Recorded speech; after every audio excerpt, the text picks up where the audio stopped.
السلام عليكم ورحمة الله وبركاته.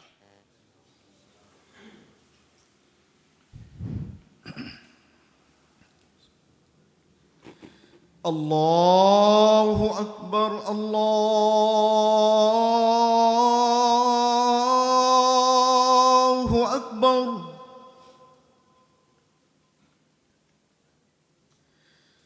الله أكبر الله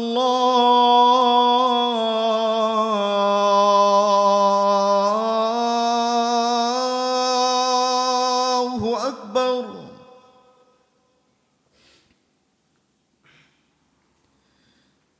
أشهد أن لا إله إلا الله.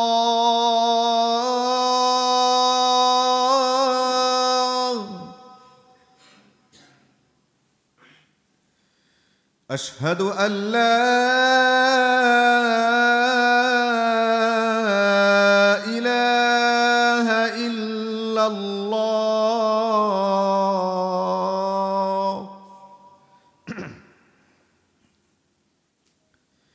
أشهد أن محمدًا رسول الله.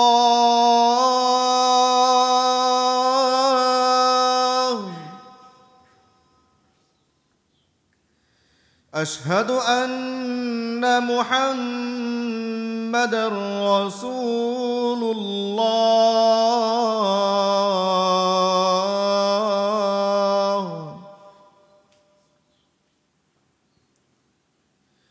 حي على الصلاة.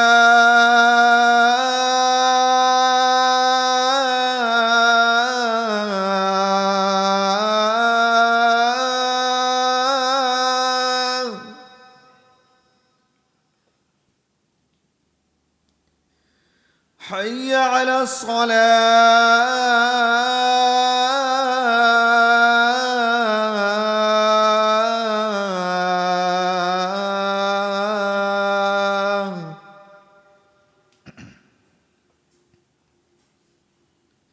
حي على الفلاح.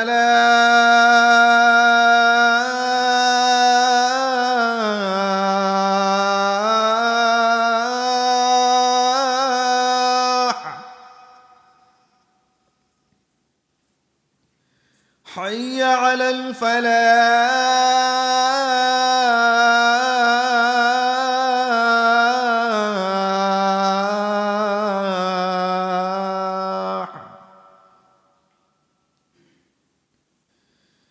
الله أكبر الله أكبر. لا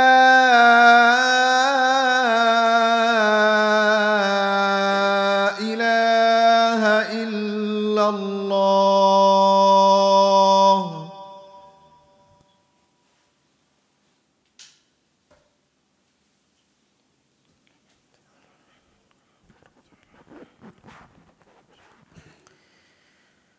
الحمد لله على كماله وإحسانه، والشكر له على توفيقه وامتنانه، ونستعينه ونستغفره، ونعوذ بالله من شرور أنفسنا ومن سيئات أعمالنا. من يهده الله فلا مضل له، ومن يضلله فلا هادي له. وأشهد أن لا إله إلا الله وحده لا شريك له تسبيحا بحمده، وأشهد أن محمدًا عبده ورسوله الداعي إلى رضوانه، وصلى الله عليه وعلى آله وأصحابه وأتباعه وسلم تسليماً كثيراً. أما بعد، فإن أحسن الكتاب كتاب الله، وخير الهدي هدي محمد صلى الله عليه وسلم، وشر الأمور محدثاتها، وكل محدثة بدعة، وكل بدعة ضلالة. يا أيها الذين آمنوا اتقوا الله حق تقاته ولا تموتن إلا وأنتم مسلمون. أعوذ بالله من الشيطان الرجيم. شرع لكم من الدين ما وصى به نوحا والذي أوحينا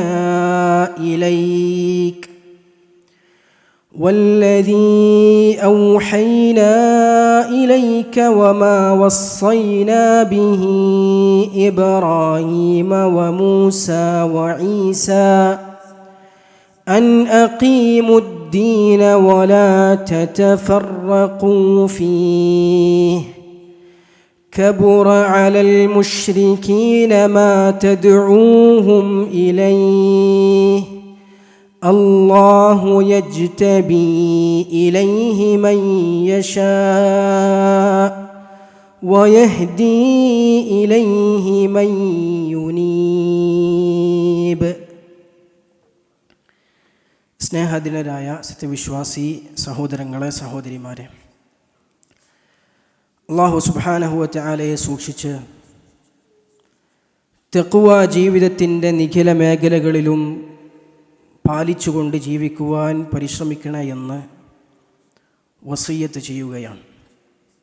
അല്ലാഹു സുബ്ഹാനഹു വ തആല നമുക്കെല്ലാവർക്കും അതിനുള്ള മഹത്തായ തൗഫീഖ് നൽകി അനുഗ്രഹിക്കുമാറാകട്ടെ. കഴിഞ്ഞ ആഴ്ചയിലെ ഒരു ഖുതുബയിലൂടെ മഹാനായ യഹ്യ ഇബ്ൻ സക്കരിയ നബി അലൈഹി സ്വലാത്തു വസ്സലാം ഇസ്രായേൽ സമൂഹത്തെ ബൈത്തുൽ മഖ്ദിസിൽ ഒരുമിച്ച് കൂട്ടിക്കൊണ്ട് ഉപദേശിച്ച 5 കാര്യങ്ങളെക്കുറിച്ചാണ് നമ്മൾ പറഞ്ഞത്. ഒന്നാമതായി, മനുഷ്യരും ജിന്നുകളുമെല്ലാം സൃഷ്ടിക്കപ്പെട്ടതിൻ്റെ ലക്ഷ്യമായ തൗഹീദ്, അള്ളാഹുവിനെ മാത്രം ആരാധിക്കുക എന്ന പ്രവാചകന്മാർ അഖിലവും ആദ്യം പറഞ്ഞ കാര്യം അതുതന്നെയായിരുന്നു അദ്ദേഹം ഒന്നാമതായി പറഞ്ഞത്. എല്ലാ അനുഗ്രഹങ്ങളും തന്നുകൊണ്ടിരിക്കുന്നവൻ, ലോകത്തെ പടച്ചു പരിപാലിക്കുന്ന റബ്ബ് അള്ളാഹു ആയിരിക്കെ അതൊന്നും ചെയ്തു തരാത്ത മറ്റുള്ള ആരാധ്യന്മാരെ അള്ളാഹുവിന് പുറമെ വിളിച്ച് പ്രാർത്ഥിക്കുകയും ആരാധിക്കുകയും ചെയ്യുന്നത് ഏറ്റവും വലിയ നന്ദികേടാണ് എന്ന് അദ്ദേഹം തൻ്റെ ജനതയെ ബോധ്യപ്പെടുത്തി. വഅമൂദുഹു സ്വലാഹ്, ഇസ്ലാമിൻ്റെ നെടുന്തൂൺ നമസ്കാരമാകുന്നു എന്ന് റസൂലുള്ളാഹി സ്വല്ലല്ലാഹു അലൈഹി വസല്ലമ പറഞ്ഞ നിസ്കാരത്തിൻ്റെ പ്രാധാന്യം അദ്ദേഹം സമൂഹത്തെ ബോധ്യപ്പെടുത്തി.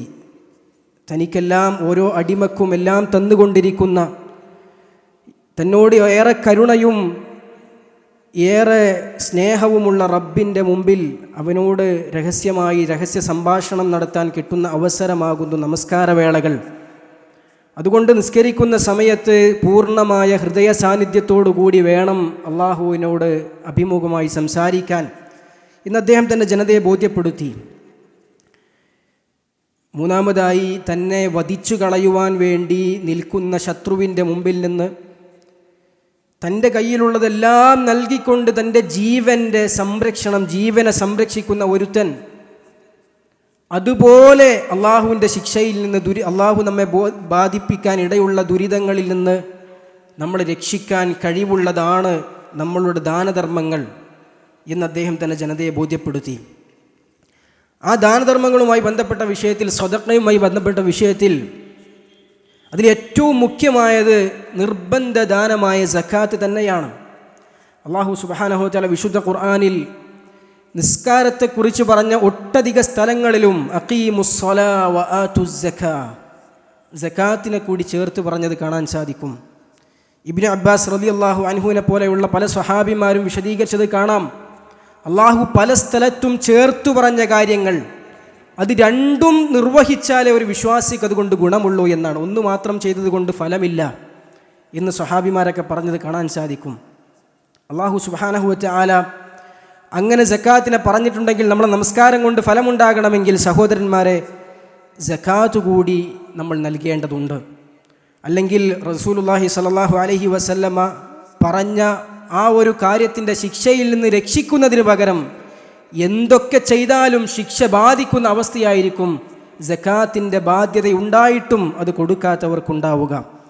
റസൂലുള്ളാഹി സ്വല്ലല്ലാഹു അലൈഹി വസല്ലം പറഞ്ഞത് കാണാൻ സാധിക്കും, മാനിഉസ് സകാത്തി യൗമൽ ഖിയാമത്തി ഫിന്നാർ, സകാത്ത് തടഞ്ഞു വെക്കുന്നവൻ പരലോകത്ത് നരകത്തിലാണ്. മാത്രമല്ല സകാത്ത് കൊടുക്കാതെ സമ്പത്ത് ഒരു കൂട്ടി വെച്ചാലുള്ള മഹാദുരന്തം അല്ലാഹു സുബ്ഹാനഹു വ തആല സൂറത്തു തൗബയുടെ 35-ാമത്തെ ആയത്തിലൂടെ പറഞ്ഞു തരുന്നുണ്ട്. യൗമ യുഹ്മാ അലൈഹാ ഫീ നാരി ജഹന്നമ ഫതുഖ്വാ ബിഹാ ജിബാഹും വജുനൂബുഹും വദുഹൂറുഹും, നരകാഗ്നിയിൽ വെച്ച് അവ ചുട്ടുപഴിപ്പിക്കപ്പെടുകയും എന്നിട്ടതുകൊണ്ട് അവരുടെ നെറ്റികളിലും പാർശ്വങ്ങളിലും മുതുകുകളിലും ചൂടുവെക്കപ്പെടുകയും ചെയ്യും. സമ്പത്ത് ഒരുക്കൂട്ടി വെച്ച സ്വർണവും വെള്ളിയും സമ്പത്തും ഒക്കെ പരലോകത്ത് ചുട്ടുപഴിപ്പിച്ച് അതുകൊണ്ട് ശരീരത്തിൽ ചൂടുവെക്കും. എന്നിട്ട് അവരോട് പറയപ്പെടും, എന്താ പറയപ്പെടുക? ഹാദാ മാ കനസ്തും ലിഅൻഫുസികും ഫദൂഖൂ മാ കുൻതും തക്നിസൂൻ, നിങ്ങൾക്ക് വേണ്ടി ഒരുക്കൂട്ടി വെച്ച നിക്ഷേപിച്ചു വെച്ച നിക്ഷേപങ്ങൾ ഇതാ ഇന്ന് ശിക്ഷകളായി നിങ്ങൾ അനുഭവിച്ചു കൊള്ളുക എന്നവരോട് പറയപ്പെടും. റസൂലുള്ളാഹി സ്വല്ലല്ലാഹു അലൈഹി വസല്ലം ആ ഒരു രംഗത്തെ കുറച്ചുകൂടി വിശദമായി നമുക്ക് പറഞ്ഞു തരുന്നുണ്ട്. അല്ലാഹുവിൻ്റെ റസൂൽ സ്വല്ലല്ലാഹു അലൈഹി വസല്ലം ഇമാം ബുഖാരി മുസ്ലിം ഉദ്ധരിച്ച ഹദീസിൽ പറയാണ്, മാ മിൻ സാഹിബി ദഹബിൻ വലാ ഫിദ്ദ ലാ യുഅദ്ദി ഹഖ്ഖഹാ, ഏതൊരു സ്വർണത്തിൻ്റെയോ വെള്ളിയുടെയോ ഉടമ അതിൻ്റെ നിർബന്ധ ബാധ്യതകൾ നിർവഹിക്കുന്നില്ലെങ്കിൽ ഇല്ലാ ജുഇലത് ലഹു യൗമൽ ഖിയാമത്തി സഫായിഹ്, അവൻ ഒരുക്കൂട്ടി വെച്ചവൻ്റെ സമ്പത്തെല്ലാം പരലോകത്ത് ഫലകങ്ങളായി കൊണ്ടുവരപ്പെടും. സുമ്മ ഉഹ്മിയ അലൈഹാ ഫീ നാരി ജഹന്നം, എന്നിട്ട് നരകത്തിൻ്റെ തീയിലിട്ടുകൊണ്ട് അതിനെ ചൂടാക്കും, പഴുപ്പിക്കും. സുമ്മ യുഖ്വാ ബിഹാ ജുനുബുഹു വജബ്ഹതുഹു വദഹ്റു, എന്നിട്ട് ആ സമ്പത്തിൽ പഴുപ്പിച്ച സമ്പത്തെടുത്തിട്ട് അവൻ്റെ ശരീരത്തിൽ, അവൻ്റെ മുതുകുകളിലും അവൻ്റെ പാർശ്വങ്ങളിലും അവൻ്റെ നെറ്റിയിലുമെല്ലാം അത് വെച്ചുകൊണ്ട് പഴുപ്പിച്ച് ചൂടാക്കും എന്ന് റസൂലുള്ളാഹി സ്വല്ലല്ലാഹു അലൈഹി വസല്ലം പറയുകയാണ്. സഹോദരന്മാർ, ഇത് എവിടെയാണ് സംഭവിക്കുന്നത്? ഫി യൗമിൻ കാന മിഖ്ദാറുഹു 50,000 സന, 50,000 വർഷത്തെ ദൈർഘ്യമുള്ള അത്രയും സമയം നീണ്ടു നിൽക്കുന്ന ദിവസത്തിലാണ് ഇത് ചെയ്യുക. ആ ദിവസം എപ്പോഴാണ് ഉണ്ടാവുക? ആ ദിവസം ഉണ്ടാവുക ഹത്താ യുഖ്ദാ ബൈനന്നാസ്, ജനങ്ങൾക്കിടയിൽ അള്ളാഹു വിചാരണക്കെടുക്കുന്നതിന്, ജനങ്ങൾക്കിടയിൽ സ്വർഗ്ഗനരകങ്ങൾ തീരുമാനിക്കുന്നതിന് മുമ്പ് തന്നെ അള്ളാഹു ശിക്ഷ നടപ്പിലാക്കുമെന്നാണ്. പിന്നെ അതിന് ശേഷമാണ് വിചാരണയും സ്വർഗവും നരകവുമെല്ലാം. നരകത്തിലേക്ക് എത്തുന്നതിന് മുമ്പ് തന്നെയുള്ള ശിക്ഷയാണ് ഈ പറയുന്നത്. സഹോദരന്മാർ, എത്ര ഭയാനകമാണ്. മഹാനായ അബ്ദുല്ലാഹി ബിൻ മസ്ഊദ് റളിയല്ലാഹു അൻഹു പറഞ്ഞത് കാണാൻ സാധിക്കും, മാനിഉസ് സകാത്തി ലൈസ ബിമുസ്ലിമിൻ, സകാത്ത് തടഞ്ഞു വെക്കുന്നവൻ മുസ്ലിമല്ല എന്നാണ്. സക്കാത്ത് തടഞ്ഞു വെക്കുന്നവൻ മുസ്ലിമല്ല. മറ്റൊരു സ്ഥലത്ത് അദ്ദേഹം പറഞ്ഞത് കാണാൻ സാധിക്കും, നാളെ ഹൗലുൽ കൗസർ, പരലോകത്ത് വെച്ച് ഹൗലുൽ കൗസർ വാരിത്തരേണ്ട റസൂലുള്ളാഹി സ്വല്ലല്ലാഹു അലൈഹി വസല്ലം അത് ഏറ്റുവാങ്ങാൻ ഭാഗ്യം ലഭിക്കുന്ന വിശ്വാസികൾ, അവർക്ക് അള്ളാഹുവിൻ്റെ റസൂലിൻ്റെ പക്കൽ എന്താ ഉണ്ടാവുക? മൽഊനുൻ യൗമൽ ഖിയാമത്തി അലാ ലിസാനി മുഹമ്മദ് സല്ലല്ലാഹു അലൈഹി വസല്ലം, റസൂലുള്ളാഹിയുടെ നാവ് കൊണ്ട് ശപിക്കപ്പെടുമെന്നാണ് പരലോകത്ത് വെച്ച്. എങ്കിൽ സഹോദരന്മാരെ, 590 ഗ്രാം വെള്ളിയുടെ വില വരുന്ന സമ്പത്ത് ഒരു വർഷം തികഞ്ഞതായി നമ്മുടെ കയ്യിലുണ്ടെങ്കിൽ അത് എന്തുമായിക്കോട്ടെ, അത് സ്വർണമോ വെള്ളിയോ നാണയമോ ബാങ്ക് ബാലൻസോ, ഒരു വർഷം തികഞ്ഞതായി നമ്മുടെ കയ്യിലുണ്ടെങ്കിൽ അത് കണക്ക് കൂട്ടി 2.5% കൊടുക്കുവാൻ നമ്മൾ തയ്യാറായിട്ടില്ലെങ്കിൽ ആ സമ്പത്ത് നാളെ പരലോകത്ത് നമുക്കുള്ള വിനയായി വരും, നമുക്കുള്ള ശിക്ഷയായി കടന്നു വരും. അതുകൊണ്ട് സഹോദരന്മാരെ, ഇനി അതല്ല നമ്മുടെ സമ്പത്ത് വല്ല കന്നുകാലികളോ കൃഷിയൊക്കെയാണെങ്കിൽ അതുമായി ബന്ധപ്പെട്ട വിധികൾ അത് വേറെ തന്നെ നമ്മൾ പഠിച്ച് മനസ്സിലാക്കി അതിൻ്റെ സക്കാത്ത് കണക്ക് നോക്കി കൊടുക്കുവാൻ നമ്മൾ തയ്യാറാകേണ്ടതുണ്ട്. അല്ലെങ്കിൽ നമ്മുടെ സമ്പത്തും നമ്മുടെ ജീവിതവും തന്നെ അവിശുദ്ധമാകാൻ അത് കാരണമാകും. സക്കാത്ത് കൊടുക്കാത്തവൻ്റെ സമ്പത്ത് അശുദ്ധമാകുന്നു എന്ന് നമുക്ക് കാണാൻ സാധിക്കും. സക്കാത്തിലൂടെയാണ് സമ്പത്ത് ശുദ്ധീകരിക്കപ്പെടുന്നത്, നമ്മുടെ ജീവിതം ശുദ്ധീകരിക്കപ്പെടുന്നത്. ഹറാമായ സമ്പാദ്യം തിന്നാൽ അത് ഉപയോഗിച്ചാൽ നമ്മുടെ പ്രാർത്ഥനയ്ക്ക് പോലും ഉത്തരം ചെയ്യപ്പെടാതിരിക്കാൻ അത് കാരണമാകും. 4-മതായി യഹ്യാ നബി അലൈഹിസ്സലാം തൻ്റെ സമൂഹത്തെ ഉണർത്തിയ കാര്യം, സ്വർഗത്തിൽ അള്ളാഹു പ്രത്യേകം കവാടം തന്നെ ഒരുക്കി വെച്ചിട്ടുള്ള നോമ്പിൻ്റെ വിഷയമാണ്. അല്ലേ, ഒരുപാട് ആളുകൾക്കിടയിൽ നല്ല സുഗന്ധം ഉപയോഗിച്ച ഒരു വ്യക്തി, ആ വ്യക്തി എത്രത്തോളം വ്യതിരിക്തനായിരിക്കും, എത്രത്തോളം ആളുകൾ അദ്ദേഹത്തെ ഇഷ്ടപ്പെടും, അതുപോലെ നോമ്പ് നോൽക്കുന്നവർ മറ്റുള്ള വിശ്വാസികളിൽ നിന്ന് വ്യതിരിക്തരായി അള്ളാഹു പ്രത്യേകം അവർ ഇഷ്ടപ്പെടുന്നു എന്ന് യഹ്യാ നബി അലൈഹിസ്സലാം പഠിപ്പിച്ചു. 5-മതായി യഹ്യാ നബി അലൈഹിസ്സലാം ആ സമൂഹത്തെ ഉണർത്തിയ കാര്യം എന്തായിരുന്നു സഹോദരന്മാരെ? അള്ളാഹുവിനോടുള്ള സ്മരണയെക്കുറിച്ച്, ദിക്റിനെ കുറിച്ചുള്ള കാര്യമാകുന്നു. അള്ളാഹുവിനോടുള്ള സ്മരണയിലാണ്, ദിക്റിലാണ് വിശ്വാസികൾക്ക് മനസ്സമാധാനമുള്ളത്. അലാ ബിദിക്രില്ലാഹി തത്മഇന്നുൽ ഖുലൂബ് എന്ന് അല്ലാഹു സുബ്ഹാനഹു വ തആല പറഞ്ഞു. അള്ളാഹുവിനെ സ്മരിക്കാത്ത, അള്ളാഹുവിനെ കുറിച്ച് ഓർക്കാത്ത, അള്ളാഹുവിനെ കുറിച്ച് പറയേണ്ട ദിക്റുകൾ ജീവിതത്തിൽ കൊണ്ടു നടക്കാത്ത ആളുകൾ, അവർക്ക് മഈശത്തുൻ ദൻക, ഇടുങ്ങിയ ജീവിതമായിരിക്കും ഉണ്ടാവുക എന്ന് അല്ലാഹു സുബ്ഹാനഹു വ തആല ഖുർആനിലൂടെ പറഞ്ഞു. യഹ്യാ നബി അലൈഹിസ്സലാം ആ ദിക്ർ ജീവിതത്തിൽ ഉണ്ടെങ്കിൽ ഒരു കോട്ടയിൽ സംരക്ഷണം സ്വീകരിച്ച, ശത്രുക്കളിൽ നിന്ന് കോട്ടയിൽ സംരക്ഷണം സ്വീകരിച്ചവരെ പോലെ പിശാചുക്കളിൽ നിന്ന് സംരക്ഷണം ലഭിക്കുമെന്ന് അദ്ദേഹം തൻ്റെ സമൂഹത്തെ ഉണർത്തുകയാണ്. ഈ 5 കാര്യങ്ങൾ സഹോദരന്മാരെ നമ്മൾ നോക്കിയാൽ, ഒരു വിശ്വാസിയുടെ ജീവിതത്തിൽ അവൻ്റെ റബ്ബുമായുള്ള ബന്ധം അത് ശരിയാക്കണമെങ്കിൽ, അവൻ്റെ വ്യക്തി ജീവിതം ഏറ്റവും നല്ല രൂപത്തിൽ കൊണ്ടു നടക്കണമെങ്കിൽ, അള്ളാഹുവിൻ്റെ ഇഷ്ടവും തൃപ്തിയും അവർ നേടിയെടുക്കണമെങ്കിൽ, അള്ളാഹുവുമായുള്ള ബാധ്യതകളിൽ അവൻ നിർവഹിക്കേണ്ട കാര്യങ്ങളാണ് ഈ 5 വിഷയങ്ങൾ നമുക്ക് മനസ്സിലാക്കാൻ സാധിക്കും. പുണ്യങ്ങളുടെ പൂക്കാലമായ റമദാൻ നമ്മളിലേക്ക് വരുമ്പോൾ സഹോദരന്മാർ, ഇത്തരത്തിലുള്ള അള്ളാഹു നമ്മുടെ ഏൽപ്പിച്ച നിർബന്ധ ബാധ്യതകളുടെ വിഷയത്തിൽ നമ്മളൊന്ന് പുനർവിചിന്തനം നടത്തണം. നമ്മളൊന്ന് പരിശോധിക്കണം, എൻ്റെ ജീവിതത്തിൽ ഇതിലൊക്കെ വീഴ്ചകളുണ്ടോ, വിള്ളലുകളുണ്ടോ, പോരായ്മകളുണ്ടോ, കുറവുകളുണ്ടോ? ഉണ്ടെങ്കിൽ അത് നികത്തണം. റമദാൻ വരുന്നതിന് മുമ്പ് തന്നെ ഇത്തരത്തിലുള്ള അള്ളാഹു നമ്മെ ഏൽപ്പിച്ച നിർബന്ധ ബാധ്യതകളിൽ, അള്ളാഹു നമ്മോട് പറഞ്ഞ നിർബന്ധ വിഷയങ്ങളിൽ അതിൽ നമ്മൾ എത്രത്തോളം നമ്മൾ പരിപൂർണരാകുന്നു, നമ്മുടെ ബാധ്യതകൾ നിർവഹിക്കുന്നുണ്ട് എന്ന് ഉറപ്പുവരുത്തുക. അള്ളാഹു സുബ്ഹാനഹു വ തആല പറഞ്ഞില്ലേ, വല്ലദീന ഇഹ്തദൗ സാദഹും ഹുദൻ വആതാഹും തഖ്വാഹും. അള്ളാഹു ആർക്കാണ് ഹിദായത്ത് നൽകുക? അള്ളാഹു ആർക്കാണ് തഖ്വ വർദ്ധിപ്പിച്ചു കൊടുക്കുക? അള്ളാഹു സുബ്ഹാനഹു വ തആല റമദാനിലെ നോമ്പ് കൊണ്ടും വിശുദ്ധ ഖുർആനോടുള്ള ബന്ധം കൊണ്ടും എല്ലാം അള്ളാഹു അതിൻ്റെയൊക്കെ ഉദ്ദേശ ലക്ഷ്യങ്ങൾ അത് തഖ്വ നേടിയെടുക്കാനാണ്, ഹിദായത്ത് ലഭിക്കാനാണ്. അതുപോലെ തന്നെ അത്തരത്തിൽ തഖ്വയും ഹിദായത്തുമാകുന്ന കാര്യങ്ങൾ വിശ്വാസികൾ ജീവിതത്തിൽ നേടിയെടുക്കാനാണ്. അതൊക്കെ ആർക്കാണ് ലഭിക്കുക? വല്ലദീന ഇഹ്തദൗ, അറിഞ്ഞ ദീനിൻ്റെ യാഥാർത്ഥ്യങ്ങൾ, ആ സന്മാർഗങ്ങൾ അത് ജീവിതത്തിൽ പാലിച്ച ആളുകൾക്കാണ് സാദഹും ഹുദൻ, അവർക്ക് അള്ളാഹു സന്മാർഗം വർദ്ധിപ്പിച്ചു കൊടുക്കും. അവർക്ക് അള്ളാഹു റമദാനിനെ ഉപയോഗപ്പെടുത്താൻ അവസരം കൊടുക്കും. അവർക്ക് തഖ്വ അള്ളാഹു വർദ്ധിപ്പിച്ചു കൊടുക്കും എന്ന് അള്ളാഹു സുബ്ഹാനഹു വ തആല സൂറത്ത് മുഹമ്മദിൻ്റെ 17-ാമത്തെ ആയത്തിൽ പറയുകയാണ്. എങ്കിൽ സഹോദരന്മാരെ, ആ ഹിദായത്ത്, ആ ഇഹ്തിദാ, നമ്മൾ അറിഞ്ഞ, പഠിച്ച, മനസ്സിലാക്കിയ ദീനിൻ്റെ ബാധ്യതകൾ അത് ജീവിതത്തിൽ കൊണ്ടു നടക്കുന്ന വിഷയത്തിൽ നമ്മൾ വളരെയധികം ശ്രദ്ധയുള്ളവരാവുക. അപ്പോഴേ നമുക്ക് റമദാൻ ഏറ്റവും നല്ല രൂപത്തിൽ ഉപയോഗപ്പെടുത്താൻ സാധിക്കുകയുള്ളൂ. റമദാൻ കൊണ്ട് പാപങ്ങൾ പൊറുക്കപ്പെടുന്ന ഭാഗ്യവാന്മാർ ഉൾപ്പെടാൻ സാധിക്കുകയുള്ളൂ. അതുപോലെ തന്നെ യഹ്യാ നബി അലൈഹി സ്വലാമിൻ്റെ ഒരു പ്രഭാഷണം അത് കഴിഞ്ഞ ശേഷം റസൂലുള്ളാഹി സ്വല്ലല്ലാഹു അലൈഹി വസല്ലം സഹാബത്തിനോട് പറയാണ്, ഇനി ഞാൻ നിങ്ങൾക്ക് 5 കാര്യങ്ങൾ പറഞ്ഞു തരാം.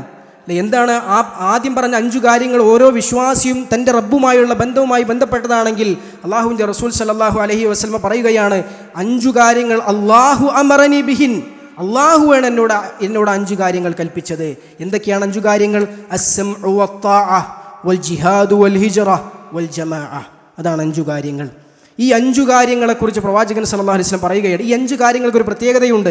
ഈ 5 കാര്യങ്ങളെന്ന് പറഞ്ഞാൽ വിശ്വാസികൾ അവരുടെ സാമൂഹികമായ ഏറ്റവും നല്ല പോക്കിന്, സാമൂഹികമായി അള്ളാഹുവിൻ്റെ തൃപ്തി നേടിയെടുക്കാൻ, വിശ്വാസി സമൂഹത്തിന് അള്ളാഹു പറഞ്ഞതുപോലെ അള്ളാഹുവിൻ്റെ വിധിവിലക്കുകൾ അനുസരിച്ച് മുന്നോട്ട് പോകണമെങ്കിൽ വിശ്വാസികൾ പാലിക്കേണ്ട 5 കാര്യങ്ങളാണിത്. ഒന്നാമതായി അസ്സംഉ വത്താഅ, കേട്ടനുസരിക്കുക എന്നുള്ളതാണ്. ആരെയാണ് കേട്ടനുസരിക്കേണ്ടത്? മുസ്ലിം ഭരണാധികാരികളെ. ഇസ്ലാമിക രാഷ്ട്രത്തിലാണെങ്കിൽ മുസ്ലിം ഭരണാധികാരികളെ, അല്ലാത്ത സ്ഥലങ്ങളിലാണെങ്കിൽ ഇസ്ലാമിക നേതൃത്വങ്ങളെ, ഇസ്ലാമിക സമൂഹത്തിന് നേതൃത്വം കൊടുക്കുന്ന നേതൃത്വത്തെ അനുസരിക്കുകയും കേൾക്കുകയും ചെയ്യണം. അവർക്കെതിരെ ഇറങ്ങിപ്പുറപ്പെടുകയോ വാക്കാലോ ആയുധം കൊണ്ടോ എതിരെ തിരിയുകയോ അവരെ പരസ്യമായി വിമർശിക്കുകയോ അവരെ മോശമായി ചിത്രീകരിക്കുകയോ ചെയ്യുന്ന സാഹചര്യം ഉണ്ടാകരുത് എന്നുള്ളത് പ്രമാണങ്ങൾ അനേകം ഹദീസുകളിലൂടെ വന്ന കാര്യമാണ്. അതുകൊണ്ട് ഒന്നാമത്തെ കാര്യം അവരോട് നസീഹത്ത് കാണിക്കുക എന്നുള്ളതാണ്. അവരോട് ഗുണകാംക്ഷയോടുകൂടി കാര്യങ്ങൾ തിരുത്തി കൊടുക്കുക, പറഞ്ഞു കൊടുക്കുക, കൈക്ക് പിടിക്കുക, ഏറ്റവും നല്ല രൂപത്തിൽ വർത്തിക്കുക. അവർക്കെതിരെ സാമൂഹികമായി വിള്ളലുണ്ടാക്കുന്ന പ്രവൃത്തികളിൽ ഏർപ്പെടാൻ പാടില്ല. അതുപോലെ തന്നെ ജിഹാദ്. എന്താണ് ജിഹാദ് എന്ന് പറഞ്ഞാൽ? അള്ളാഹുവിൻ്റെ ദീനിന് വേണ്ടി പണിയെടുക്കുക, ദീനനുസരിച്ച് ജീവിക്കുവാൻ വേണ്ടി പ്രയത്നിക്കുക. എന്താണ് നാലാമതായി പറഞ്ഞ് ഹിജ്റയാണ്. എന്താണ് ഹിജ്റ എന്ന് പറഞ്ഞാൽ? ഇസ്ലാമിക ഒരു മനുഷ്യന് മുസ്ലിമായി ജീവിക്കാൻ കഴിയാത്ത ഒരു അവസ്ഥയിൽ, സാഹചര്യത്തിൽ അവനതിന് സാധിക്കുന്ന ഒരവസ്ഥയിലേക്ക് മാറുക എന്നുള്ള നിർബന്ധമാണ്. പലായനം എന്നുള്ളത് നിർബന്ധമാണ്. അങ്ങനെയുള്ള സാഹചര്യങ്ങളിൽ ഒരു വിശ്വാസി ഹിജ്റ പോകണം. ഇനി അതല്ലാത്ത ഹിജ്റ പ്രമാണങ്ങൾ പഠിപ്പിക്കുന്നുണ്ട്. എന്താണത്? തിന്മയിൽ നിന്ന് നന്മയിലേക്കുള്ള ഹിജ്റ, ശിർക്കിൽ നിന്ന് തൗഹീദിലേക്കുള്ള ഹിജ്റ, ബിദ്അത്തിൽ നിന്ന് സുന്നത്തിലേക്കുള്ള ഹിജ്റ. അതും പ്രമാണങ്ങൾ നമുക്ക് പഠിപ്പിച്ചു തരുന്നതാണ്. അൽ മുഹാജിറു മൻ ഹജറ മാ നഹല്ലാഹു അൻ. അല്ലാഹുവിൻ്റെ റസൂൽ സല്ലല്ലാഹു അലൈഹി വസല്ലം പറഞ്ഞു, മുഹാജിർ എന്ന് പറഞ്ഞാൽ അള്ളാഹു വിലക്കിയതിനെ വെടിഞ്ഞവനാകുന്നു.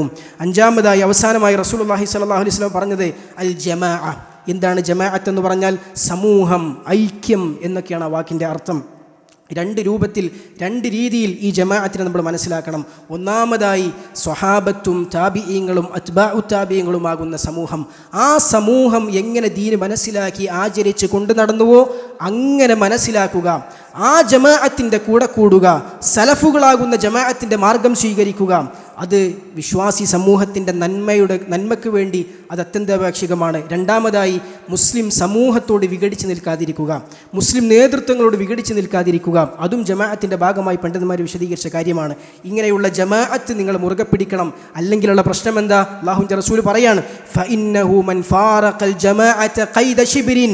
ഒരു ചാണിൻ്റെ അളവെങ്കിലും ഈ പറഞ്ഞ രണ്ടാലൊരു ജമാഅത്തിനോട് ഒരു മനുഷ്യൻ എതിരായാൽ, വിഘടിച്ച് സമൂഹത്തിൽ പ്രശ്നവും കുഴപ്പങ്ങളും ഉണ്ടാക്കിയാൽ, അല്ലെങ്കിൽ സഹാബത്തിൻ്റെയും താബിഈങ്ങളുടെയും മാർഗത്തിൽ നിന്ന് അതിൽ നിന്ന് പിന്മാറിപ്പോയാൽ, ഒരു ചാണിൻ്റെ അളവെങ്കിലും അവൻ അതിൽ നിന്ന് വിഘടിച്ച് നിന്നാൽ അവൻ എന്താണ് പ്രശ്നം? ഫഖദ് ഖലഅ റബഖത്തൽ ഇസ്ലാം. ഇസ്ലാമിൻ്റെ കടിഞ്ഞാൺ അവൻ ഊരിയിരിക്കുന്നു എന്നാണ്. ഇസ്ലാമുമായി അവനുള്ള ബന്ധത്തെ അവൻ ഊരിയെറിഞ്ഞിരിക്കുന്നു എന്ന് റസൂലുള്ളാഹി സ്വല്ലല്ലാഹു അലൈഹി വസല്ലമ പറയുകയാണ്.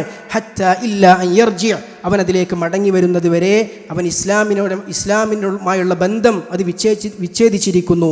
എന്നിട്ട് റസൂലുള്ളാഹി സ്വല്ലല്ലാഹു അലൈഹി വസല്ലം പറയുകയാണ്, വമനിദ്ദഅ ദഅവൽ ജാഹിലിയ്യ. ഇനി ആരെങ്കിലും ജാഹിലിയത്തിൻ്റെ വിളിയാളം വിളിച്ചാൽ, എന്താണ് ജാഹിലിയത്തിൻ്റെ വിളിയാളം എന്ന് പറഞ്ഞാൽ?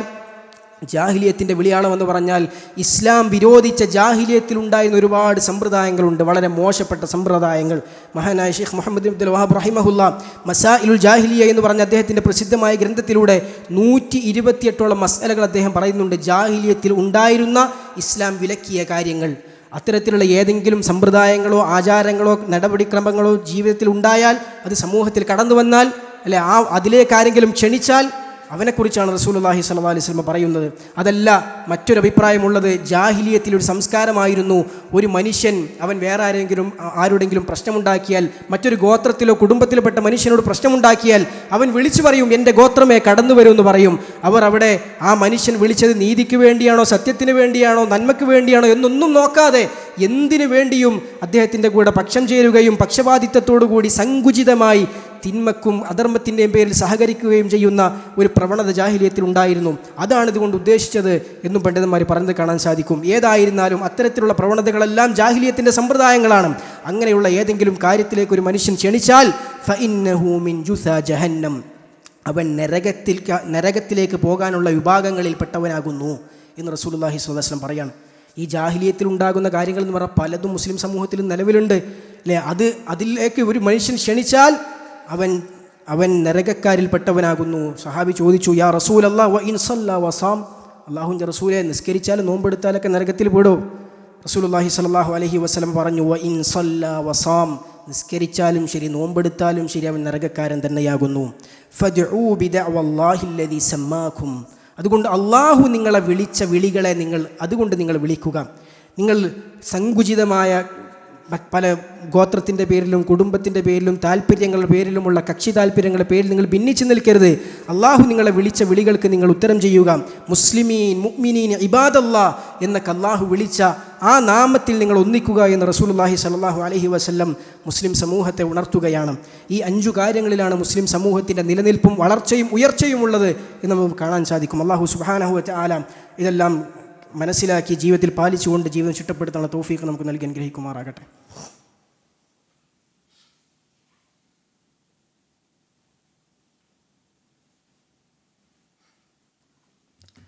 അൽഹംദുലില്ലാഹ് വസ്സലാത്തു വസ്സലാമു അലാ റസൂലില്ലാഹ് വഅലാ ആലിഹി വഅസ്ഹാബിഹി അൽഫായിസീന ബിറിദല്ലാഹ് അമ്മാ ബഅദ്.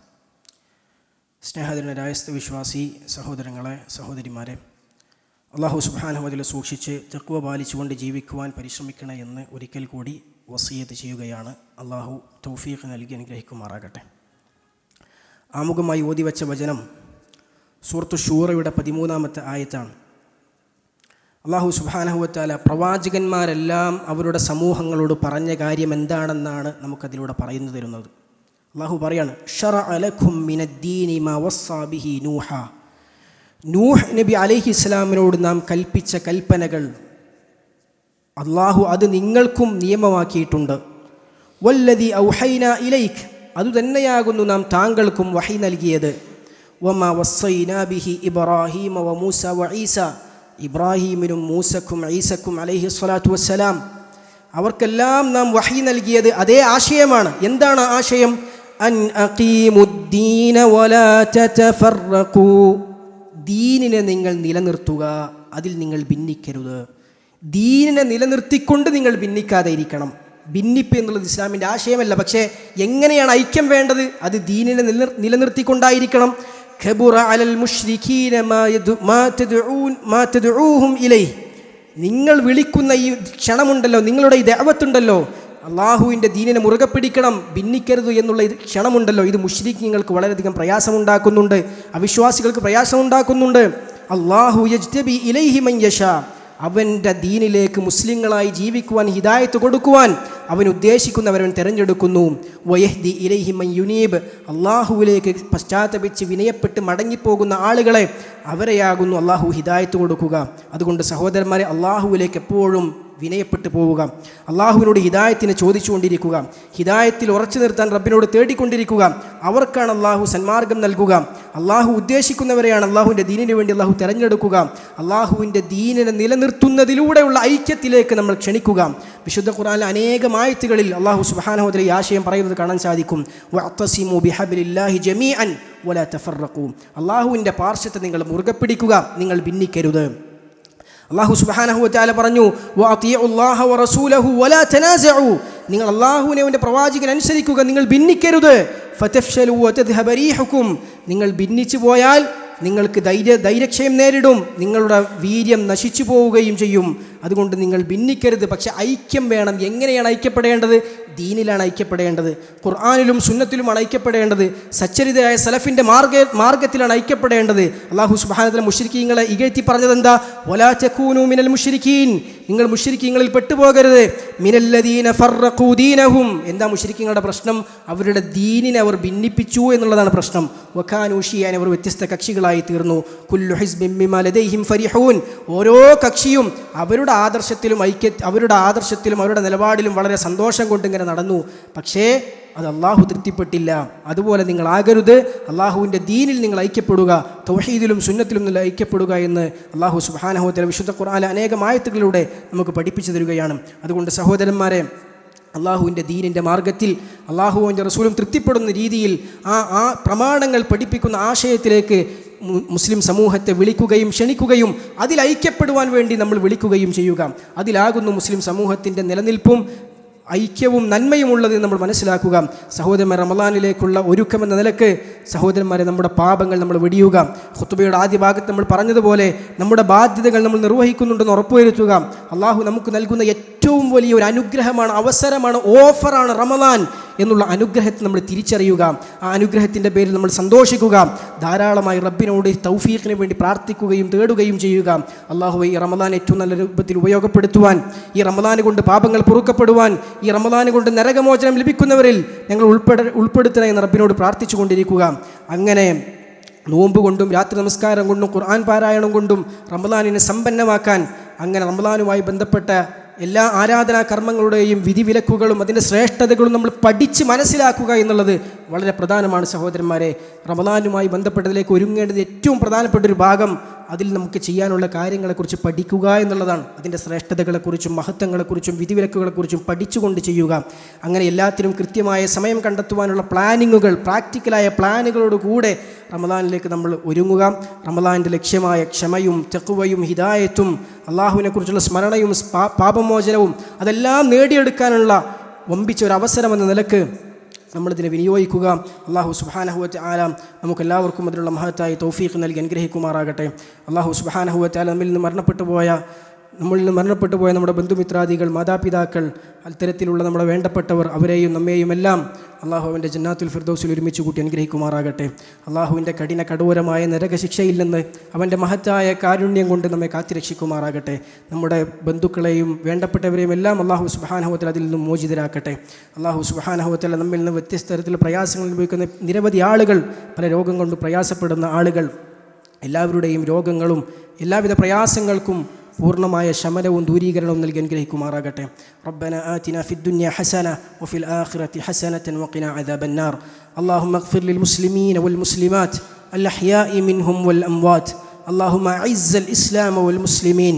അല്ലാഹുമ്മ ഇൻസുറിൽ മുഅ്മിനീന വൽ മുഅ്മിനാത്ത് അൽ അഹ്യാഇ മിൻഹും വൽ അംവാത്ത്. അല്ലാഹുമ്മ അദില്ല അശ്ശിർക വൽ മുശ്രിക്കീൻ. ആമീൻ ആമീൻ ആമീൻ ബിറഹ്മതിക യാ അർഹമർ റഹീമീൻ.